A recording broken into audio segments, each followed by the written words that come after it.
నా లోగో కనపడలేదు. వైఎస్ఆర్ పార్టీ కేంద్ర కార్యాలయం నుంచి అనెక్సర్ 1, అనెక్సర్ 2 ఫామ్ ఏ, ఫామ్ బి పంపించడం జరిగింది. అనెక్సర్ 1, అనెక్సర్ 2 రేపు జరగబోయే ఎంపీపీ ఎన్నికలకు 24 గంటల ముందు ఎండిఓ గారికి సబ్మిట్ చేయాలి కాబట్టి రామగిరి ఎండిఓ గారి కార్యాలయానికి మా పార్టీ ముఖ్య నాయకులు రాష్ట్ర కార్యదర్శి పేరూరు నాగిరెడ్డి గారు, కురువ నాగిరెడ్డి గారు మరియు రాప్తాడు వైస్ ఎంపీపీ రామాంజనేయులు మరియు జిల్లా వాలంటీర్ల విభాగానికి అధ్యక్షుడు హరినాథ్ రెడ్డి, వీళ్ళు ముగ్గురు కూడా అనెక్సర్ 1, అనెక్సర్ 2 సబ్మిట్ చేసి అక్నాలెడ్జ్మెంట్ తీసుకొని బయటకు వచ్చే సమయంలో రామగిరి మండలానికి సంబంధించి టీడీపీ నాయకులు వాళ్ళ గూండాలు వీరి మీద దాడి చేసి ఎండిఓ కార్యాలయాన్ని తమ స్వాధీనంలో ఉంచుకొని వీళ్ళని ఎండిఓ కార్యాలయంలో బంధించి అనెక్సర్ 1, అనెక్సర్ 2 చించేసి అక్కడ వీరు వెళ్ళినటువంటి వాహనం పైన దాడి చేసి అద్దాలు పగలగొట్టి వాహనం ధ్వంసం చేసి అక్కడ నానా హంగామాను చేయడం జరిగింది. శాంతి భద్రతలను సంపూర్ణంగా పోలీస్ డిపార్ట్మెంటు టీడీపీ గూండాలకు అప్పచెప్పడం జరిగింది. మాకు ఈ వార్త తెలిసిన తక్షణము డిఎస్పీ గారికి, సిఐ గారికి ఫోన్ చేశాము. వీరు వెళ్ళారు. దాదాపుగా ఇది జరిగి 12 గంటల ప్రాంతంలో, 12:30 ప్రాంతంలో జరిగింది. ఎస్పీ గారు కూడా వెళ్ళారు. కోర్టుకు ఇక్కడ లా అండ్ ఆర్డర్ ప్రాబ్లం ఉందనేసి కోర్టుకు సంపూర్ణమైనటువంటి రక్షణ కావాలనేసి హైకోర్టును ఆశ్రయించడం జరిగింది. హైకోర్టు కూడా నిన్ననే ఆదేశాలు ఇవ్వడం కూడా జరిగింది.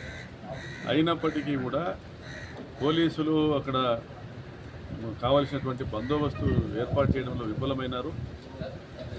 ఈరోజు పార్టీకి సంబంధించి రాష్ట్ర కార్యదర్శి కురువ నాగిరెడ్డిపై దాడి చేయడము, ఆ వాహనాలు ధ్వంసం చేయడం అన్నీ జరిగింది. వాళ్ళు వెళ్ళిన వాహనం ధ్వంసం చేయడం జరిగింది. దాని తర్వాత పోలీసులు వచ్చినటువంటి అల్లరి ముక్కల్ని చెదరగొట్టాల్సింది పోయి దాదాపు 12:30 నుంచి చోద్యం చూస్తూ ఉన్నారు. వాళ్ళు చెప్పింది తింటా ఉన్నారు. పచ్చ చొక్కాలు వేసుకొని వ్యవహరిస్తున్నారు. మళ్ళీ ఇందాక TV9లో స్క్రోలింగ్ వచ్చింది, ఒక వీడియో పంపించింది. ఏదైతే వాహనం ధ్వంసం కాబడిందో దాంట్లో అంద్రినివా కాలువ లైనింగ్ ఆపాలంటూ ఒక కరపత్రాలు ఉన్నాయి.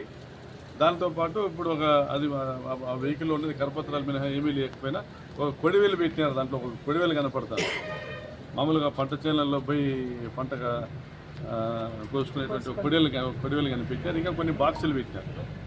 అంటే పోలీసు వాళ్ళ సమక్షంలో మళ్ళీ పోలీసు వాళ్ళు పెట్టినారో, పోలీసు వాళ్ళ సమక్షంలో వాళ్ళు పెట్టినారో దాంట్లో ఆయుధాలు ఉన్నాయనేటువంటి ఒక నెపంతో ఇప్పుడు నన్ను అరెస్ట్ చేసేటువంటి ఒక కుట్ర ఈరోజు పోలీస్ డిపార్ట్మెంటు చేస్తూ ఉంది.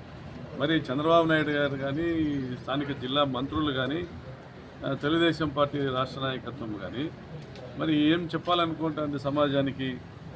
9 మంది ఎంపీటీసీలు ఉన్న రామగిరి మండలంలో 8 మంది ఎంపీటీసీలు మా పార్టీ వాళ్ళు ఉన్నారు. మహిళా ఎంపీపీ రిజర్వేషను ఉన్నటువంటి మండలము 5 మంది మహిళా ఎంపీటీసీలు మా దగ్గరే ఉన్నారు, మా వాళ్ళే. మరి వీళ్ళందరూ వైఎస్ఆర్ పార్టీ సభ్యులు ఉండగా తెలుగుదేశం పార్టీ కనీసం రేపు పోటీ చేయడానికి అభ్యర్థి కూడా లేకపోయినా ఎలక్షనే జరగకూడదనేటువంటి ఒక దుర్మార్గమైనటువంటి నియంతృత్వ ద్వారా ఈ వ్యవహారాలన్నీ చేస్తున్నారు. ఇది సభ్య సమాజం గమనించాలా. హైకోర్టు సంపూర్ణమైన ప్రొటెక్షన్ ఇవ్వని చెప్పినప్పటికీ కూడా ఇటువంటి చర్యలు ఏవైతే దుర్మార్గమైన చర్యలు పాల్పడుతున్నారో వీటిని కట్టడి చేయాల్సిన పోలీసులు, తెలుగుదేశం గూండాలను అరెస్ట్ చేసి వాళ్ళ మీద కేసులు నమోదు చేయాల్సినటువంటి పోలీసులు, నేను బెంగళూరు నుంచి ఈ సమస్య జరిగిందనేసి నేను బయలుదేరి వస్తానగా సోమందేపల్లి దగ్గర నన్ను ప్రివెంటివ్ అరెస్ట్ చేస్తున్నామని చెప్పి స్టేషన్కి తీసుకొచ్చినారు. ఇప్పుడు చూస్తే ఆ బండిలో వాహనం ఏదైతే ఒక వెహికల్ ఫార్చునర్ వెహికల్ ఉందో ఆ వెహికల్లో కొడివేలు పెట్టినట్లుగా ఒక వీడియో బయటకు వచ్చింది. అంటే ఇది ఈ సాంప్రదాయము ఎన్ని సంవత్సరాలు ఎన్నికిపోతూ ఉన్నారు.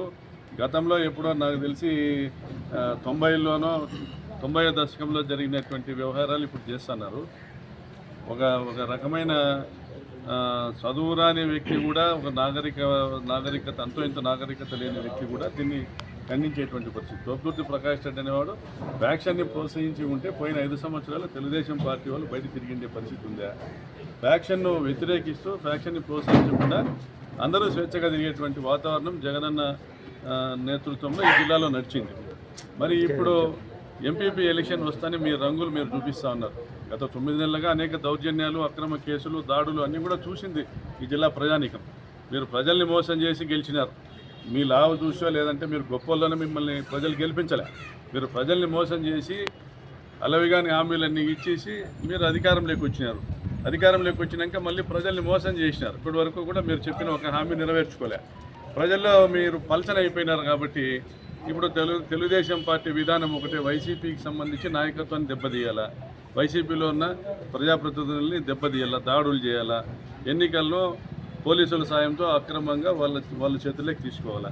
ఈ విధానంలో మీరున్నారు. తప్పనిసరిగా దీనికి తగిన మూల్యం మీరు రాబోయే కాలంలో చెల్లించుకోవాల్సి ఉంటుంది. మీరు అక్రమ కేసులు ఎన్ని పెట్టినా కూడా కోర్టు ఉంది, న్యాయము, చట్టము అన్నీ ఉన్నాయి. తప్పనిసరిగా దీన్ని ప్రజా కోర్టులో మేము ఎదుర్కొంటామని తెలియజేస్తాం. ఏదైతే